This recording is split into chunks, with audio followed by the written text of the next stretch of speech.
Sophie finally breaks her silence on Meghan, and it is absolutely savage. For years, the Duchess of Edinburgh played it cool, stayed diplomatic, smiled through the tension, and kept the royal family's dirty laundry buried behind palace walls. Imagine spending hours with someone, sharing your hard-won advice, opening your phone, saying, "Call me anytime, I've been through it, I'll help you," and then never hearing from them again. No text, no call, no returned invitation, nothing. That is exactly what happened to Sophie, the Duchess of Edinburgh, one of the most trusted women inside Buckingham Palace, when she reached out to Meghan Markle. And for years, Sophie said nothing publicly. She smiled, she showed up, she kept working. But a bombshell Channel 5 documentary released in May 2026, combined with years of royal biographies and insider accounts, has finally pulled the curtain all the way back. And what's underneath is not just a snub. It's a story of rejection, fury, calculated silence, and an extraordinarily quiet kind of revenge. This is how Sophie breaks her silence, and it is more surgical than anything Meghan ever expected. The offer Meghan never answered. Before we talk about what Sophie revealed, we need to understand what she actually offered. Because this is not a story about two women who simply didn't get along. It's a story about one woman extending a genuine hand and another one walking away from it. When Sophie married Prince Edward back in 1999, she did not glide into royal life without incident. She made her own very public mistakes, including a tabloid sting that humiliated her and tested her marriage. She stumbled, she was scrutinized, she was underestimated, but she did something most people in her position don't do. She learned. Over the years that followed, she rebuilt her reputation quietly and completely, becoming one of the most respected working royals in the entire institution. The late Queen Elizabeth trusted her implicitly. King Charles, according to multiple insiders, considers her his secret weapon. Not a flashy title, a real one. So when Sophie saw younger women rising into the royal family, she didn't look the other way. She reached out. Royal commentator Emily Andrews, speaking in the Channel 5 documentary, Royal Peacemaker Sophie, Duchess of Edinburgh, which aired on May 16, 2026, described exactly what Sophie offered both Kate Middleton and Meghan Markle. She approached both women. She told them, "Anything I can do, anything I can help with, let me know." According to a royal insider who later spoke to The Sun, Sophie and Meghan actually spent hours together. Real conversations, real questions. Meghan was curious, engaging, and apparently receptive. Sophie, who understood what it meant to walk into that institution without a roadmap, gave her advice freely. No agenda, no strings attached. She even told Meghan she could call anytime she needed help navigating some of the trickier personalities inside the firm. And then, Meghan never called. No follow-up, no return visit to Frogmore Cottage where Harry and Meghan were living, no invitation, no thank you note. The insider described it simply. That was the last they heard from her. Sophie had been ghosted. The contrast that a documentary made impossible to ignore. Here is where it gets uncomfortable for one side of this story, because while Meghan walked away from Sophie's offer, Kate Middleton did the opposite. The same documentary that revealed Meghan's snub spent considerable time documenting the relationship that grew between Sophie and Kate, and it is a masterclass in what royal mentorship actually looks like in practice. Royal correspondent Victoria Murphy describes Sophie as a natural mentor for Kate, and you can see why. Sophie knew the institution from the inside. She knew which battles were worth fighting and which ones would break you. She knew the protocols, the press dynamics, the family politics. Kate listened. Kate learned.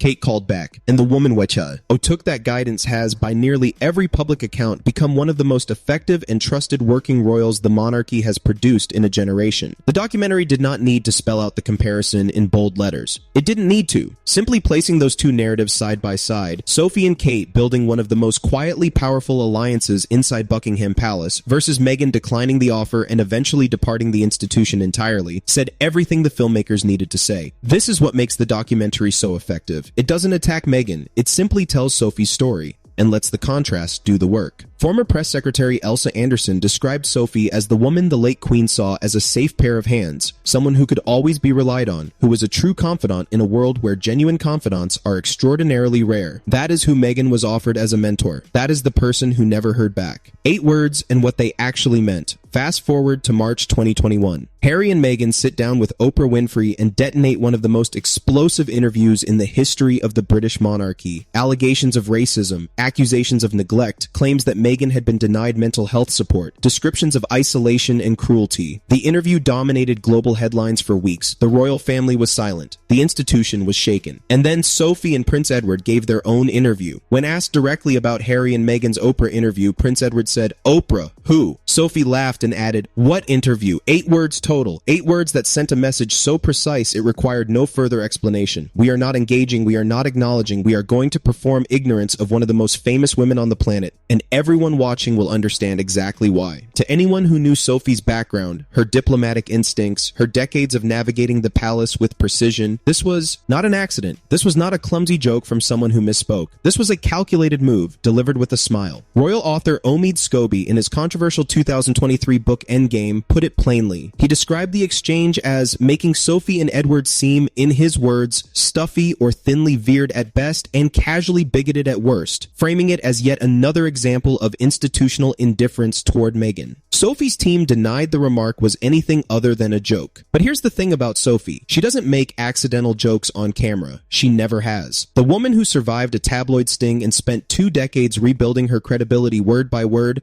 does not stumble in front of a camera. She knew what she was saying. She said it anyway. And that tells you more about the state of that relationship by 2021 than almost anything else in this story. When Endgame made Sophie furious, if the Oprah moment was Sophie drawing a quiet line in the sand, Omid Scobie's Endgame was the moment someone stepped across it. When the book was released, sources close to the palace told The Sun that Sophie was furious. Not disappointed, not mildly irritated, furious. She had spent years clawing back a reputation that had once been genuinely damaged. She had become the woman King Charles trusted most among his inner circle. She had taken on global advocacy work, representing Britain at the World Health Assembly as the global ambassador for the International Agency for the Prevention of Blindness, speaking to health ministers and diplomats about preventable sight loss while some of her peers were doing Netflix deals. And then a book with documented ties to Harry and Meghan's circle painted her as casually bigoted. Scobie also alleged that Sophie had deliberately cold-shouldered Meghan during Queen Elizabeth's state funeral in September 2022, one of the most watched events of the decade, with every interaction captured and analyzed by the world's press. Sophie's team denied it. But what Sophie did not do, and this is the important part,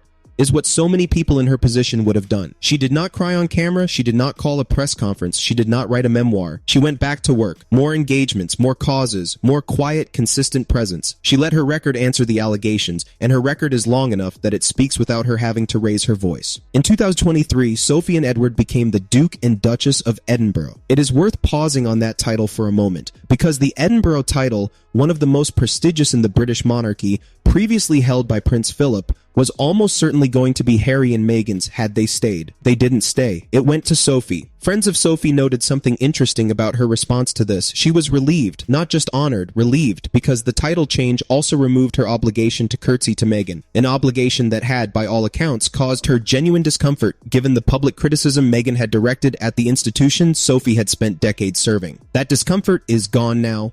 Permanently. When the press suggested the royal family was in crisis following Harry and Meghan's departure, Sophie responded with characteristic precision.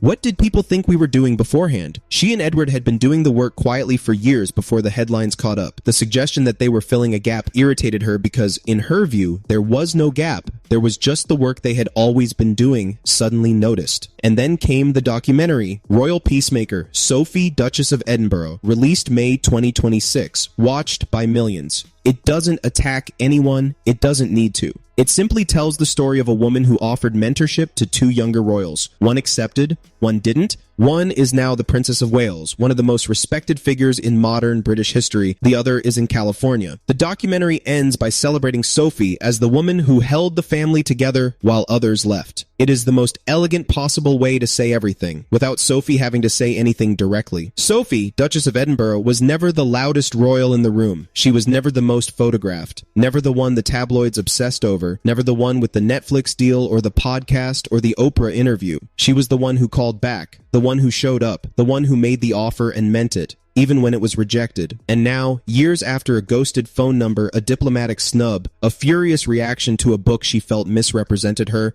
and a title that arrived because someone else walked away, Sophie has her moment, not through an explosive interview, not through a memoir full of palace secrets, through a documentary that simply tells the truth about what she has been doing all along. If Meghan expected silence forever, she may want to reconsider that expectation, because Sophie's silence has broken, and it broke in the most characteristically Sophie way imaginable, quietly, precisely, and in a way that cannot be taken back. So, where do you stand on this? Did Sophie handle this the right way, staying quiet, doing the work, and letting the documentary speak for her? Or do you think Meghan's side of this story is more complicated than it's being presented? Drop your thoughts in the comments. This story has more angles than any one video can cover, and I want to hear where you land on it. If you're new here, subscribe. There is a lot more royal coverage coming, and the Sophie and Meghan story is far from over. And if this video gave you a clearer picture of what's actually been happening behind palace walls, hit the like button. It helps more people find this content and keeps these conversations going.